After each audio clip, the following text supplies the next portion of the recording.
শত্রুদের নাকের নিচ দিয়ে যাবে পাখির মতো ড্রোন। চীন তৈরি করেছে এরকম পাখি আকৃতির এক ধরনের ড্রোন, যেগুলো ডানা ঝাপটাতে ঝাপটাতে চুপচাপ নজরদারিতে বেরিয়ে আসে সরাসরি হামলার জন্য। চীনের নতুন এই ড্রোনগুলো দেখতে হুবহু পাখির মতো। ম্যাকপাই, সমুদ্র পাখি, ঈগল ও চারুকার। ম্যাকপাই ড্রোনের ওজন মাত্র 90 গ্রাম। এতে আছে মাইক্রো ক্যামেরা। এসব ড্রোনগুলো শহরের অলিগলিতে গোপনে নজরদারি চালাতে সক্ষম। বড় ড্রোন যেমন ঈগল আকৃতির ড্রোন প্রায় 3.6 কেজি, 6 ফিট উইংস্প্যান ও 6 থেকে 8 কিলোমিটার রেঞ্জে অপরিহার্য সামরিক কার্যভার চালাতে পারে। এমনকি বোমা নিয়ে হামলা পর্যন্ত চালানো যায়। হামিংবার্ড ড্রোন 10 কেজি পর্যন্ত ওজনের হয়ে থাকে এবং 3 কেজি পর্যন্ত মর্টার বা বিস্ফোরক বহন করে শনাক্ত না হয়ে উড়েই সরাসরি আঘাত দিতে পারে। পাখির মতো ডানা ঝাপটানো, সহস্র কোটি টাকার সামরিক শক্তি, কিন্তু কাঠামোগত চুম্বকতায় অদৃশ্য হয়ে থাকে। ইনফ্রারেড, রাডার এসব ডিটেক্টরকে ম্লান করে দেয় বায়োমিমিক্রি এই প্রযুক্তি। এদিকে চীন নিজে তৈরি করেছে K-25 সিস্টেম, যা 200 মিটার দূর থেকে ছোট ড্রোনগুলোকে ধ্বংস করতে পারে এবং 90% পর্যন্ত হিট রেট দাবি করেছে। বিশেষজ্ঞরা বলছেন, আন্তর্জাতিক আইন এখনো এই পাখি ড্রোন ব্যবহারের জন্য প্রস্তুত নয়। তাই যদি সন্ত্রাসী গোষ্ঠী বা অন্য রাষ্ট্রগুলোও এই প্রযুক্তি গ্রাস করে, তাহলে পরিস্থিতি দ্রুত নিয়ন্ত্রণের বাইরে চলে যেতে পারে। এই ড্রোনগুলো শুধু প্রযুক্তির অগ্রগতি নয়, একই সাথে বাড়ছে নতুন যুগের যুদ্ধের ভয়াবহতার ছায়া। Joya Hasan, NPB news.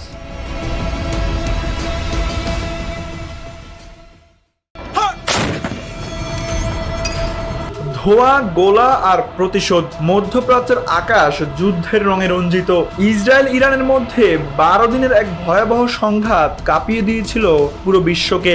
হঠাৎ করে যুদ্ধের দামামা, পারমাণবিক হুমকি, ড্রোন হামলা, ক্ষেপণাস্ত্র বৃষ্টির মতো দৃশ্য যেন বাস্তবেই নেমে আসে। 13 জুন শুরু হওয়ায় সংঘাতে ইসরায়েল একের পর এক টার্গেট করছে ইরানের শীর্ষ সামরিক কর্মকর্তাদের। নিহত হচ্ছেন পারমাণবিক বিজ্ঞানীরাও। এই সময়ে ইসরায়েলের প্রধানমন্ত্রী নেতানিয়াহু ও যুক্তরাষ্ট্রের প্রেসিডেন্ট ডোনাল্ড ট্রাম্প পরোক্ষভাবে ইঙ্গিত দেন বড় কিছু ঘটতে যাচ্ছে। ইরানে তখন গুঞ্জন, দেশের সর্বোচ্চ নেতৃত্ব কি তাহলে নিশানায়?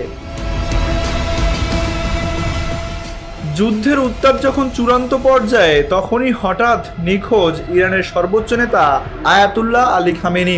রাষ্ট্রীয় গণমাধ্যম নীরব, জনমনে উদ্বেগ। তিনি কোথায়? বেঁচে আছেন তো? সব প্রশ্নের উত্তর মেলে যুদ্ধবিরতির পর। এক সপ্তাহের নিরাপত্তা ভেঙে টেলিভিশনে এসে খামেনি জানালেন তার উপর চলেছিল হত্যার চেষ্টা। ইসরায়েলের প্রতিরক্ষামন্ত্রী ইসরায়েল কাটজ পরে এক সাক্ষাৎকারে বলেন, যদি খামেনি আমাদের নাগালে থাকতেন আমরা তাকে নিশ্চিহ্ন করে দিতাম, কিন্তু তিনি আগে ভাগেই আত্মগোপনে চলে যান, যোগাযোগ বিচ্ছিন্ন করে দেন, ফলে তাকে টার্গেট করা সম্ভব হয়নি। আরো বিস্ময়কর তথ্য, এই সময় খামেনি সরাসরি যুক্তরাষ্ট্রের একটি সামরিক ঘাঁটিতে পাল্টা ক্ষেপণাস্ত্র হামলার নির্দেশ দিয়েছিলেন। যুদ্ধ থামলেও প্রশ্ন থেকে যায়, এই বেঁচে যাওয়া কি সাময়িক, নাকি আরো বড় সংঘাতের ভূমিকা তৈরি হলো? তানভীর আহমেদ, এনপিবি নিউজ।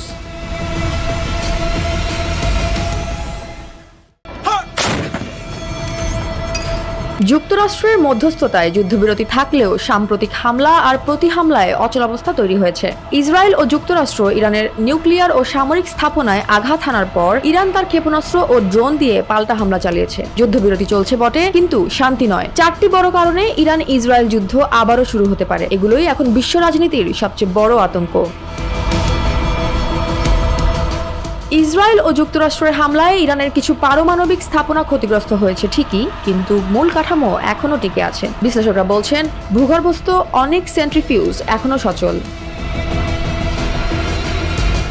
এদিকে আন্তর্জাতিক পারমাণবিক সংস্থা IAEA জানিয়েছে, ইরান পরিদর্শনের সুযোগ কমিয়ে দিয়েছে এবং ইউরেনিয়ামের মজুদ বেড়েই চলেছে, অর্থাৎ পারমাণবিক হুমকি এখনো বাস্তব। দুই পক্ষই একে অপরকে যুদ্ধবিরতি লঙ্ঘনের অভিযোগ দোষারোপ করছে। ইরান বলছে তারা হামলা করেছে যুদ্ধবিরতির আগেই, ইসরায়েল বলছে তারা প্রতিক্রিয়া দিয়েছে ইরানের উস্কানিতে। আর এই অবিশ্বাস আর দোষারোপের রাজনীতি পরিস্থিতিকে আরো অস্থির করে তুলছে। ইরান ইতোমধ্যে 700-র বেশি সন্দেহভাজন গুপ্তচর গ্রেফতার করেছে, যাদের অনেকেই নাকি মোসাদের হয়ে কাজ করছিল। একই সাথে দেশজুড়ে ড্রোন হামলা, গাড়ি বোমা, বিজ্ঞানী হত্যা এসব মিলিয়ে চলছে প্রতিশোধের এক অঘোষিত লড়াই। আর এটাই যুদ্ধের ছায়াকে আরো ঘন করে তুলছে। নেতানিয়াহু বলছেন ইরান আবার শুরু করলে জবাব হবে আরো কঠিন। এদিকে ইরান বলছে জায়নিস্ট আগ্রাসনের বিরুদ্ধে তারা শেষ পর্যন্ত লড়বে। এই টানটান হুমকি আর রাজনৈতিক উত্তেজনাই যুদ্ধবিরতির উপর চাপ বাড়িয়ে দিচ্ছে। তাই এখন একটাই প্রশ্ন, এই সংঘাত কি আবারও শুরু হবে নাকি শেষবারের মতো থামবে আগুনের খেলা? Joya Hasan, NPB news.